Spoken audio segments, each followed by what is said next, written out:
Well, Dave, welcome aboard the Fiesta Beachcomber 22, the Family Fisher Edition.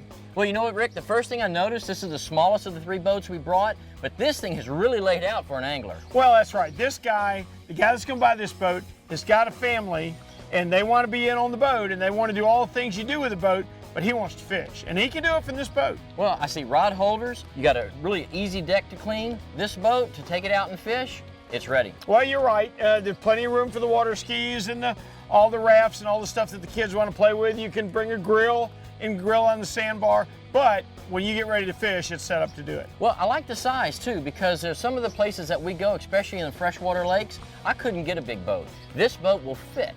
Dave, do you know how much easier it is to trailer a pontoon boat that's just this much smaller and this much lower in profile? I mean, the big fronted, the big high-sided pontoon boats put up a lot of wind resistance. They're not as easy to trailer as this boat is. Right, well, like we have said over and over again, everything's a compromise. I look at a smaller engine, a smaller package, I need a smaller tow vehicle. This boat might really just fit. You're gonna burn less fuel. We're talking about a 150, okay? And it's plenty fast enough. Believe me, I drove it. It's as fast as I want to go in a pontoon boat. And yet it's not gonna burn as much fuel as what the bigger engine is. Well, you know what? I didn't get a chance to look at this boat yet. Show me it. Okay, I want to start up here on the front. Dave, stuff I like about this boat starts all the way up here. We got room for 2 swivel seats right here. You could put a trolling motor in the middle between us. We could fish out here and not be in anybody's way.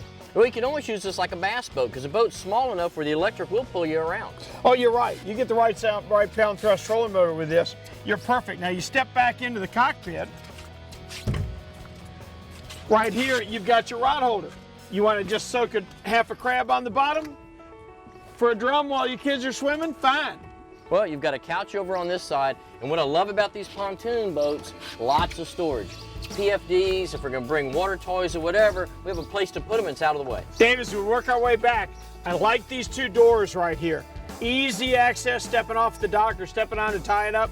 Easy access coming off the sandbar, coming inside of the boat. Well, you know, a lot of people dive off of these pontoon boats too, and if I got my gear on, it's so much easier getting on in and out of the water right there. Oh, yes, it is. Step back to this helm. How you like that? Wow.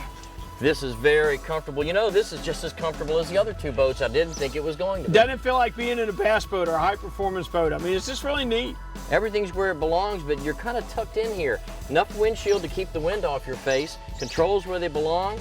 I like it. Yeah, I do too. You know, you'll notice this control right here. Here's something you don't see on a pontoon boat very often. A power pole. It's excellent. We all know it's the deadliest way to anchor your boat to fish, because the fish never hear the anchor on the bottom or going in and out of the boat. But you just pull up close to a sandbar on a falling tide, you never have to worry about getting stuck and having to push your way off, because the power pole is going to hold you off the bank. Rick, I really like the layout of this too, because with the L-shaped seating back here, if I'm driving the boat and I've got several people with me, we're all right here and we can hold a conversation. Right, you're exactly right. You don't have somebody up on the bow stuck by themselves because you can only seat 1 or 2 more people back here.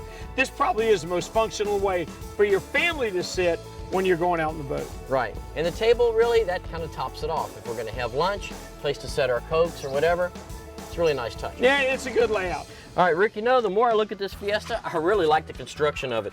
On their side and their back panels, this is a piece of foam that's got aluminum laminated to both sides, so it's super strong, but it's very lightweight. Well, that's right, and the more weight you keep off a boat, of course, Dave, the less it drafts. You're right, this one's simple and functional.